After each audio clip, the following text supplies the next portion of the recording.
They found a location for their studio. They want to know how to go about negotiating the lease and securing the location and the price. So if this is your first location and you're trying to find a good location and you're trying to secure the lease, so securing a lease or location. So you don't want to get too attached to the first location. It's like when you're buying a house, don't ever get emotionally attached to the first one, because if you do, you're going to get the worst deal, and if you don't get it, you're going to be devastated. So first of all, don't get too attached. So what you want to do is find all the potential locations. So find all the potential locations in your area and go visit all of them. Talk to the landlords, see what they're willing to offer. Get to know everything that's out there, so you have options. Even if you know that one is above all the other ones, still go look at the other ones.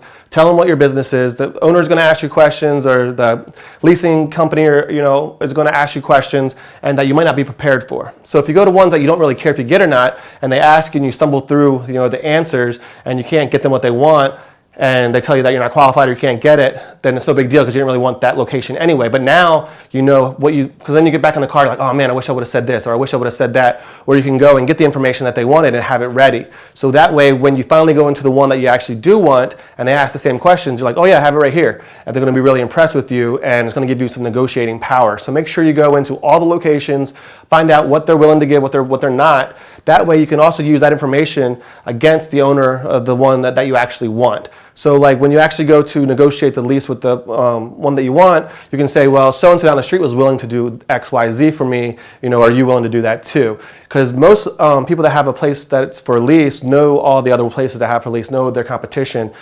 So when you start calling out the addresses and even the companies or the people that you've talked to, they know that you've done your homework and they know that you're serious, and they'll take you more seriously. The other thing too is like when you're negotiating, never accept anything. If you ask for like a 90-day ramp-up time and they say, no, we can't do that. Okay, that's fine. No, don't ever just accept anything.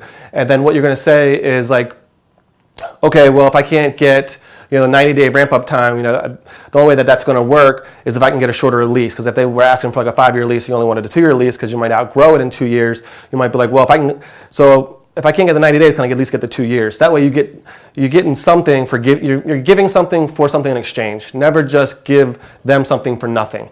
You know what I mean? So, and I like the ramp-up time better than the length, because especially if you know that the place is big enough that you're not going to outgrow it in 2 years, then 5-year lease is fine. So don't worry, 5 years goes really, really fast. I know if it's your first time, 5 years seems like forever. And what happens if you fail or whatever. I know it can be scary, but in most states, most places, if you were to fail, even though if you follow all of our stuff, that's not going to happen, and then don't let that get into your head. But just to say you did fail, most states aren't going to make you pay out the rent for the next 5 years.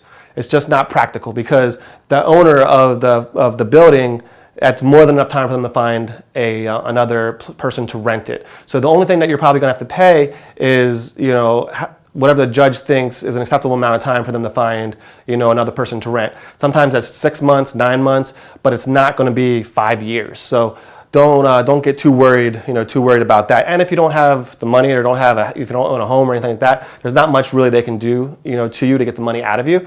So it's not that big of a deal. A lot of times if it's your first time, they're going to try to ask to personally guarantee it. And you're probably going to have to your first time. That's not a big deal either. Just go ahead and personally guarantee it. If you do own a home and stuff like that, then try to not personally guarantee it, because then they could put a lien on your house, stuff like that, if you don't pay. But if you don't own a house or anything like that, then personal guarantee doesn't really mean much anyway. So go ahead and just give them a personal guarantee. So when you're asking, for me, the most important thing is the ramp-up time. So I always ask for more than what I want. And depending on how much demolition and stuff you have to do, if you walk in and this is like a shell, and all you have to do is paint the walls and put some flooring down and you're ready to go, then they're probably not going to give you a ton of ramp-up time. But the one that I went into, my last building that I got, it had like a bunch of different offices and walls, and we had to knock down, we had to do a lot. And I asked them to do the demolition and just give me an open shell. And then if they did that, then I'd only need 90 days ramp-up time in it. But if I had to do the demolition, then I actually wanted 6 months. And they actually went for the 6 months. So they gave me 6 months. That way they didn't have to worry about the demolition or anything like that. And they didn't have to pay for any of that. So all that was on me, and me and my brothers, we went in there and did all the work ourselves that time. So it was a lot of work, but it saved us a ton of money, and we had 6 months of ramp up time. We got that thing ready to go in 2 months. We had 4 months of rent free to build up our business before we actually had to start, paying the rent. So you want to really get creative and figure out a way that you can get as much ramp up time as possible. And again, it's going to be giving them something for it. You can't just go in and ask for 6 months without a reason. So if there needs to be a lot of demolition done, I would go in there asking them to do the demolition, or say if I have to pay for it and I have to do it, then I'm going to need this much time. So you see what I mean? It's always a give and take in negotiating, and don't be afraid to ask for too much, because you're always going to settle for a little bit less, unless you get lucky. When you're dealing with business or building owners, try to find ones that have one old timer used to be a business owner and bought the building that his business was in. Somebody that was an entrepreneur that can kind of see themselves in you, that's going to give you a chance. They're going to be more willing to negotiate with you. If it's like a big management company, and they're probably not going to negotiate at all. They're probably going to, this is what it is. If you don't want it, go find something else. It's really hard to negotiate with companies like that, and companies like that don't like to rent to like a small fitness place or a gym. They look at it as high risk, that you're not going to be around for a long time because the barrier to entry is really low. You're not putting a ton of money into it. So, and if you don't have a proven track record, it's going to be a lot of risk on them. So go try to find a building or a location that has like an individual owner, it's family owned, something like that. It's going to be a lot easier to negotiate with them. And again, one of the biggest things is going asking for 2 years, even though 5 years is totally fine, but keep that in your back pocket. So if they're like, no, we really need a 5-year lease, I'm like, okay, I'm comfortable doing a 5-year lease if I can get the 90 days of ramp up time or whatever that they said no to before, and try to go back and forth that way. Even though you're fine with the 5 years, anyway, don't let them know that. Go in there with asking for like a year lease, and then go to 2, maybe to 5, and then ask for multiple year add-ons. So that way they can't double the price when their time is up. A lot of people will get a 5-year lease, and then maybe they'll get like a 1-year add-on. So that way it just goes up whatever the percentage is, 6% or 5% or whatever it is each year. But I would ask for like 10 1-year add-ons, something like that. So that way, if say they build up a lot of businesses around that area, the place is booming in the next 6 years, 7 years, your lease is up, you were paying like $3,000, now the going rate's like $6,000. They can't just come to you and be like, hey, we're not going to renew the lease at the same rate. It's going to be $6,000 because if we got a new tenant, that's how much it would be. So you want to make sure you prepare for that and get like a 2-year lease or a 5-year lease with like 10 1-year add-ons at the same deal.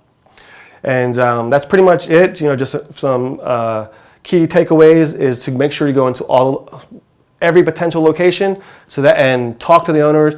Act like you're serious about those locations, see what questions they ask, stumble through it, go to the one you want last. That way you're prepared. You know what questions they're going to ask, what you wish you would have said to the other person. You already have whatever documents the other people were asking for in your hand, so the guy thinks you're serious and you have your stuff together.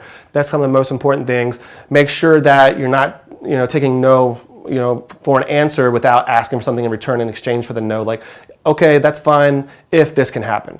That's one of the key things with negotiating is never say, okay, never accept what they say without asking for something in return, because they can't say no to everything. They have to work with you to some degree.